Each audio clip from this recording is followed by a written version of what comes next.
Bom, pessoal, aparentemente a gente está numa temporada aí de mostrar carros que nunca apareceram no canal.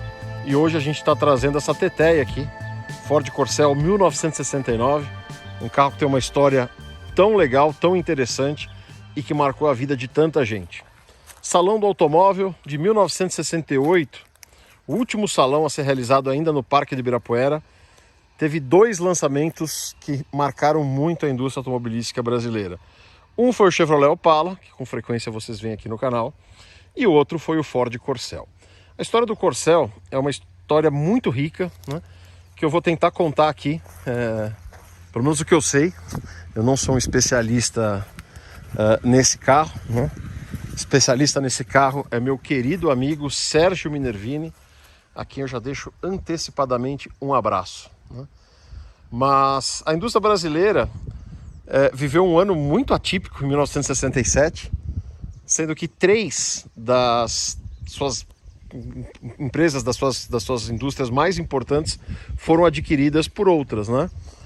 Em fevereiro de 67, a gente sempre fala, a Cinca foi adquirida pela Chrysler, a Vemag foi adquirida pela Volkswagen e a Willys Overland do Brasil foi adquirida pela Ford, né?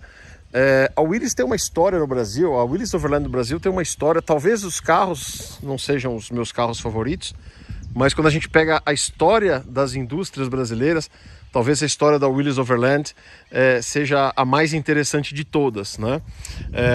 Mas que a gente não vai contar aqui, quem sabe um dia a gente não traz um vídeo especificamente sobre a história da Willys Overland do Brasil. Fato é que a Willys Overland do Brasil, que produzia o Jeep, picape Jeep, a Aero Willys, né? Tinha uma parceria com a Renault para produzir modelos Renault no Brasil. Os modelos que foram fabricados foram o Dolphine, inclusive quando meu pai conheceu a minha mãe, ele tinha um Dolphine 62 amarelo, né? E depois as versões melhoradas do Dolphine, que era o Gordini, né? Gordini 1, Gordini 2, Gordini 3, Gordini 4, 40 HP de emoção, né? Também teve aquela versão do Renault Alpine, que era o Willys Interlagos, né? E essa parceria ia bem até que a Renault estava desenvolvendo um carro médio para mercado europeu, que viria a ser o Renault R12. O Renault R12 ia ter uma versão da Willys para o mercado brasileiro, estruturalmente era o mesmo carro, a mesma mecânica, mas com uma carroceria exclusiva para o mercado brasileiro. Esse projeto, dentro da Willys Overland, chamava Projeto M, né? A letra M era M de médio, então era considerado um carro médio. Engraçado que o Corcel é um carro bem pequenininho, né? Mas era comparado com um Gordini, era um carro um pouquinho maior, então a ideia era ter um carro médio. A Willys ia lançar esse carro em 68, né? Mas foi comprada pela Ford, que viu o projeto já bem andado e decidiu dar sequência e lançar esse carro. Obviamente já com o nome Ford e pegando uma carona num outro cavalo que estava com um bus, como se fala hoje, né? O Ford Mustang. Então, Mustang é um cavalo, para usar o nome de outro cavalo, um Corcel, para dar o nome, né, desse carro, que era o Projeto M na Willys Overland. Esse carro foi apresentado como Ford. A gente tem algumas imagens, né, de protótipos ainda sem emblema, protótipos com o emblema Corcel, aqui no meio dessa lateral, né, que acabou não saindo e tal. A Ford aprovou o projeto e o carro foi apresentado no 6º Salão do Automóvel em 1968, outubro de 68, né? O carro estava pronto, então a gente vê aqui em vários lugares emblemas da Willys Overland, aqui ó, no vidro, né? Então já devia ter vidro encomendado, já devia ter coisa andada. Então a gente vê aqui o Willys Overland. Onde mais eu vi? Nesse outro vidro aqui também. Opa! Olha que legal, o WO. O vidro é totalmente plano, né? Então o emblema pode ficar para dentro ou pode ficar para fora. O vidro quando é montado para lá ou montado para cá. O carro foi lançado em 68. Naquela época o pessoal fazia muita confusão, ainda não tinha esse negócio claro de ano modelo, ano fiscal. Então a gente vê fotos dos protótipos com placa 1968, mas na prática os Corcéis vendidos em 68 já são modelo 69. A mesma coisa acontece com o Opala, né? Uma outra coisa interessante, vou mostrar o cofre dele. Motorzinho Renault 1.3, né? Que na época do Corcel 2 virou 1.4. Vamos lá, funcionada primeiro.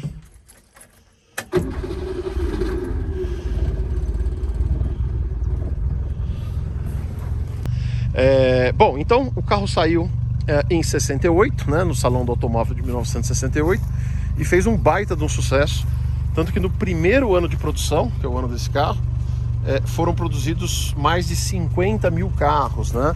Para os dias de hoje pode não ser grande coisa, mas para aquela indústria, né? Se a gente pegar toda a produção da Cinca, desde o primeiro Cinca 1959 até o último Esplanada já como Chrysler, a gente está falando de 67 mil carros, né? Em um ano de produção do Corcel, ordem de grandeza, se chegou aí a 80% da produção de toda a família Cinca de 59 a 69. Então realmente foi bastante coisa, foi um sucesso muito grande, e esse sucesso só iria aumentar quando no ano seguinte, quando em 1969 a Ford apresentou a versão coupé, né?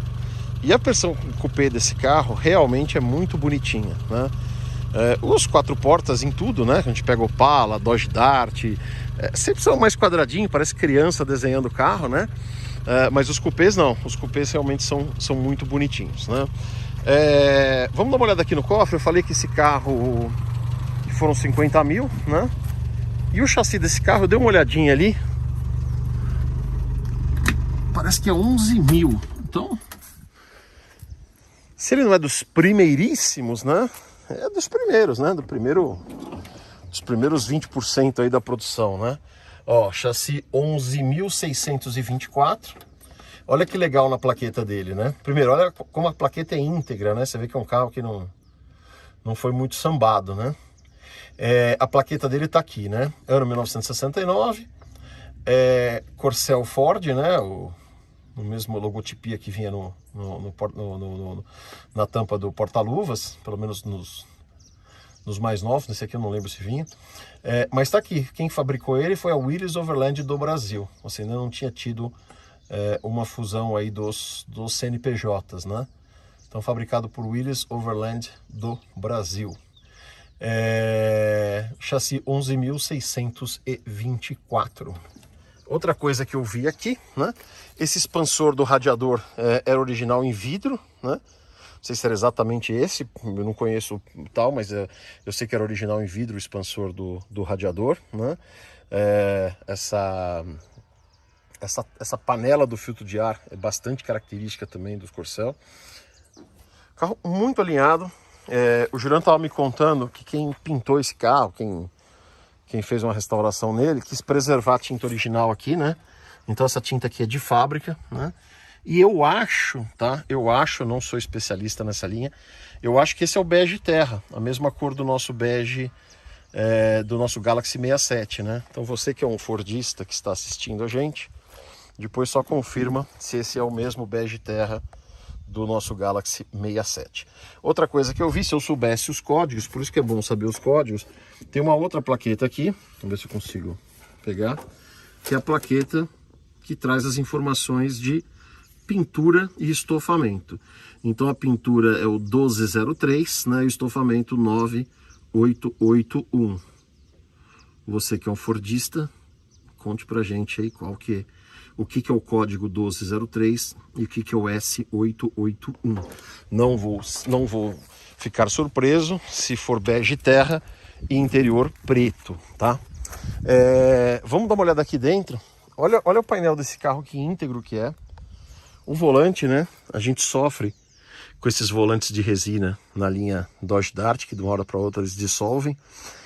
Não todos, mas alguns simplesmente resolvem dissolver,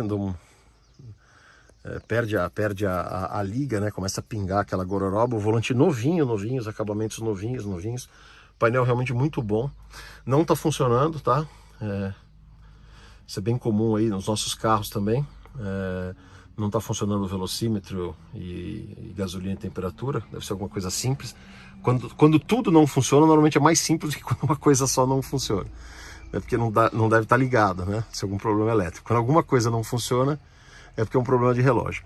Olha o painel como é íntegro, né? Essa pintura de fábrica, ainda texturizada, isso aqui é super difícil de reproduzir.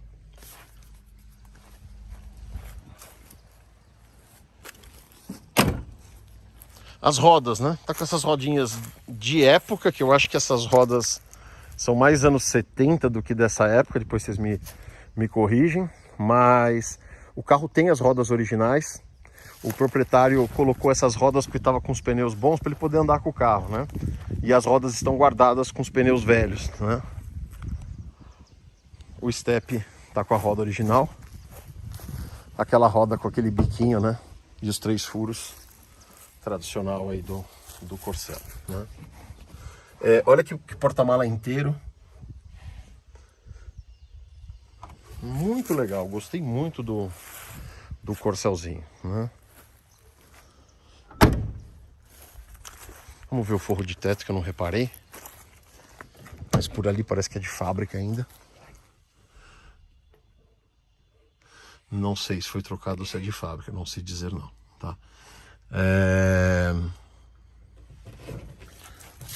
Os forros de porta são de fábrica.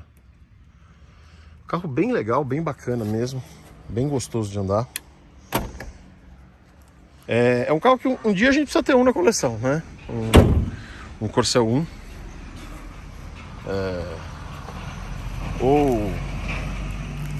ou um GT, um dos primeiros, né?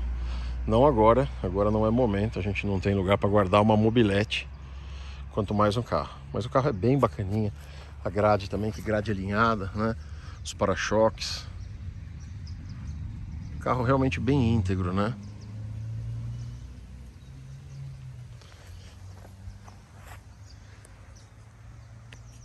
Bom, vamos dar uma volta?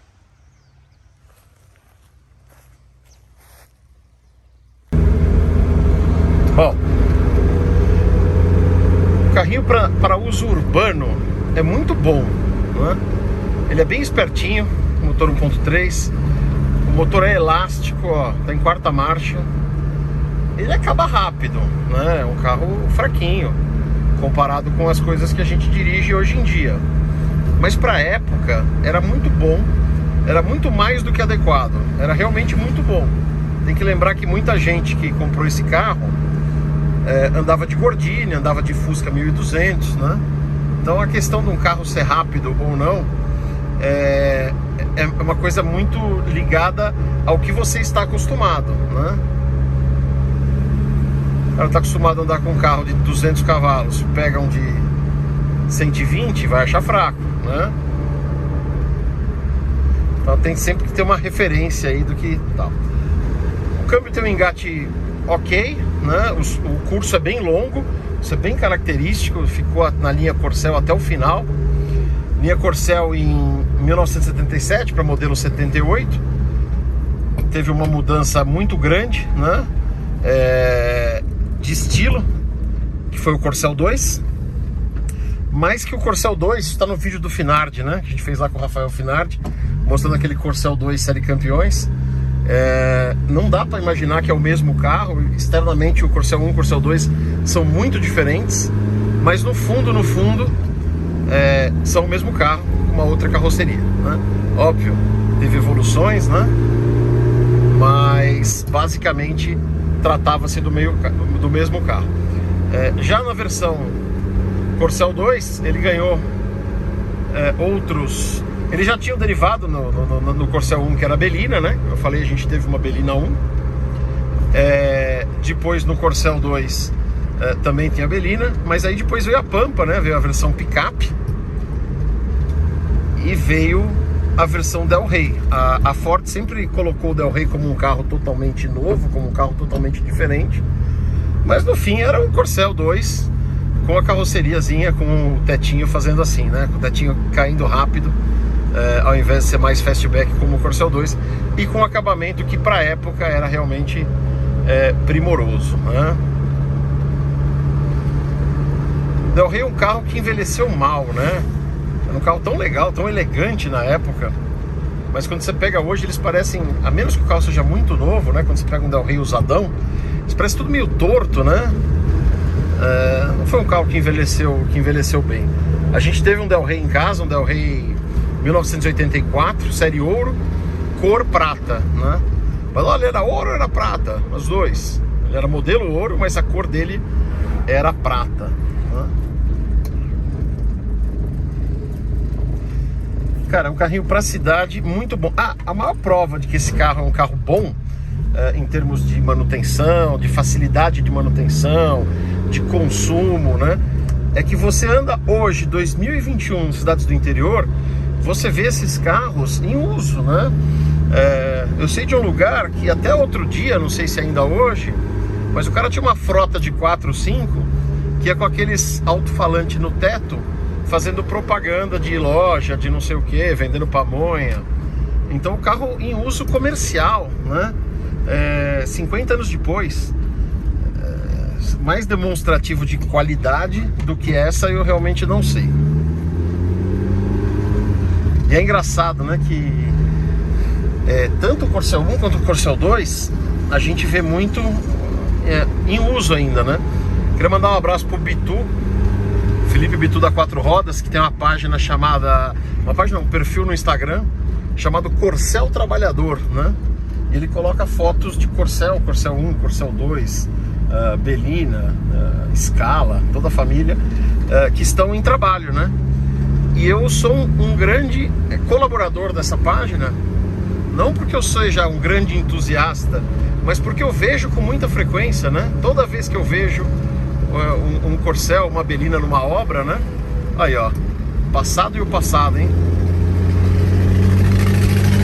Cara, olha que perigo, né? A gente gosta de carro antigo, mas essa Kombi não tá com a menor condição de andar na rodovia, né? Tive que passar ela aqui pelo acostamento, que ela deve estar uns 10 por hora.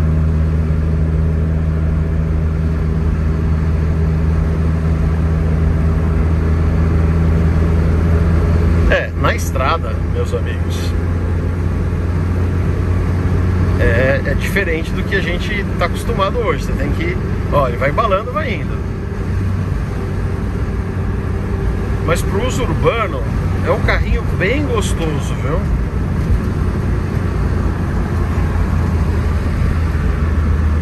Você que está tentando comprar um Onix e não consegue porque não tem disponibilidade, você quer comprar uma gororobinha nova por 100 mil reais, está achando demais? Compre um Corcel. E arranque sorriso das pessoas a cada lugar que você passa. Olha como ele é torcudinho, tá vendo? Eu tô fazendo essas curvas de baixo aqui, ó. Tô em terceira marcha.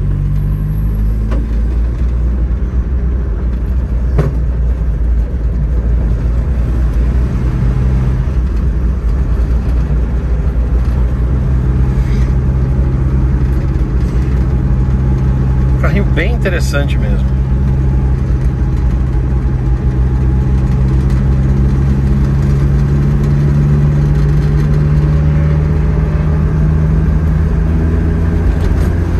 Bom, eu vou dar uma encostada aqui para encerrar o vídeo.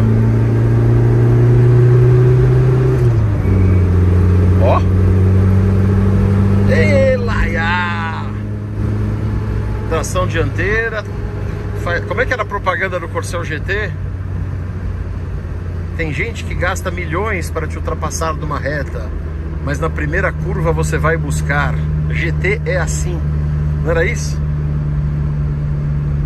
Primeira fake news da história automotiva. Oh, deixa pra lá. Mas olha que gostoso o carro, cara. Eu gostei muito, viu? Eu gostei muito. Eu vou subir aqui, ó, pra gente encerrar por um único motivo. Eu não sei como é que a gente tá de gasola. Então, opa, eu não sei como é que a gente tá de gasola. Então eu vou encerrar por aqui, porque eu não tô afim de empurrar Corcel hoje.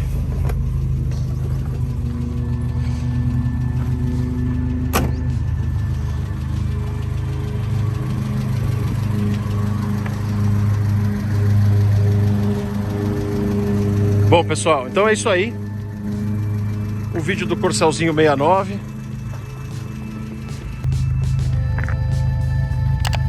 E é isso aí. Inscreva-se no canal. Se você gostar muito do conteúdo que a gente faz, seja membro do canal. Tem o link aí na descrição. Vamos ter um dia a dia da nossa vida automotiva. Beleza? Abraços a todos. Valeu.